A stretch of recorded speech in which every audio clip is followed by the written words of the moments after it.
Good evening. My name is Shantania Walker. Here is my student ID. Here is my note card with my speech. And I will now be beginning my speech. 7 out of 10 Americans are one paycheck away from being homeless. At least that is how his Fugees rapper Pras Michelle would define homelessness. According to the United States government, homelessness is defined as when a person lacks a fixed, regular, and adequate nighttime residence, and if they sleep in a shelter designated for temporary living accommodations or in places not designated for human habitation. Artfromthestreets.org places homelessness in 3 stages, labeled episodic, chronic, and traditional.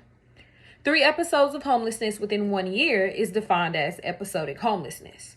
After the 4th episode, one is considered to be in a state of chronic or long-term homelessness. This is defined by a person without a fixed, regular, and adequate nighttime residence for more than 1 year. Chronic homelessness is typically limited by some factors such as disability, abuse, or drug addiction.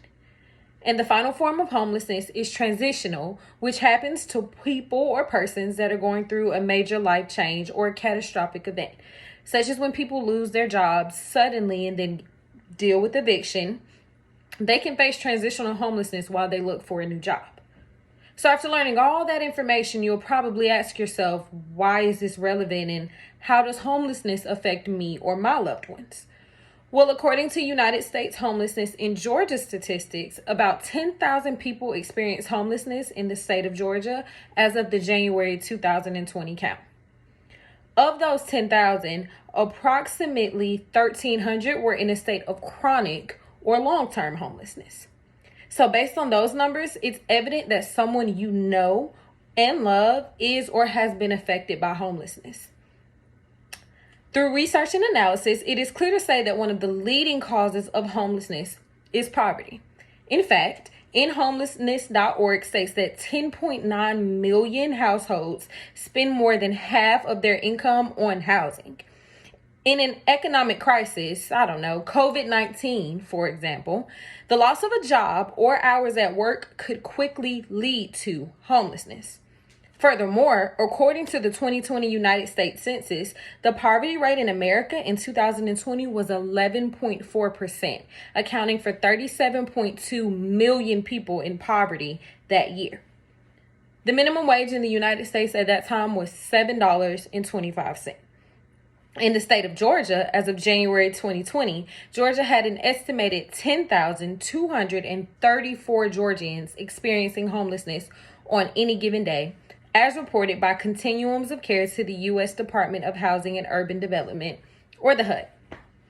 Minimum wage in the state of Georgia in 2020 was $5.15, while employers were subjected to the Fair Labor Standards Act and were required to pay the federal minimum of $7.25.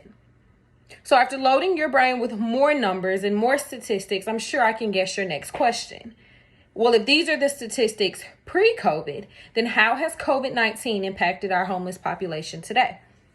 I'm glad you asked. In the world impacted by COVID-19, homelessness has become a harsh reality for more and more individuals and families. COVID-19 adds an additional barrier to the homeless populations and households with low socioeconomic status.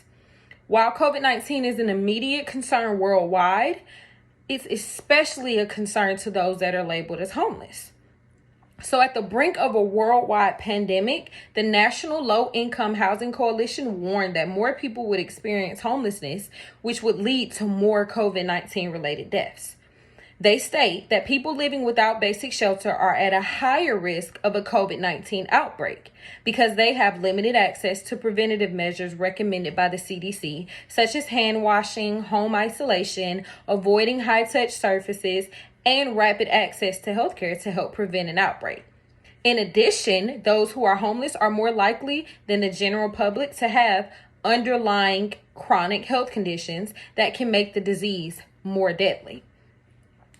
Furthermore, people who are homeless and contract coronavirus are twice as likely to be hospitalized, 2 to 4 times as likely to require critical care, and 2 to 3 times as likely to die than others in the general public. Again, all this information was received from the National Low Income Housing Coalition. So if unchecked, as many as 20,000 people who are homeless could require hospitalization, and nearly 3,500 could die as a result of the outbreak, as if they already didn't have enough to worry about. So in short, homelessness is a global issue that affects thousands of individuals and families, and the rise of coronavirus is an added barrier that further threatens the homeless population. In recent years, with the state of the world being in a global pandemic, individuals are more susceptible to becoming homeless due to increased evictions resulting from the loss of jobs amidst COVID-19. So if you don't remember any of these statistics, just remember that 7 out of 10. Because they are one paycheck away from homelessness, from struggle, and from death. Thank you.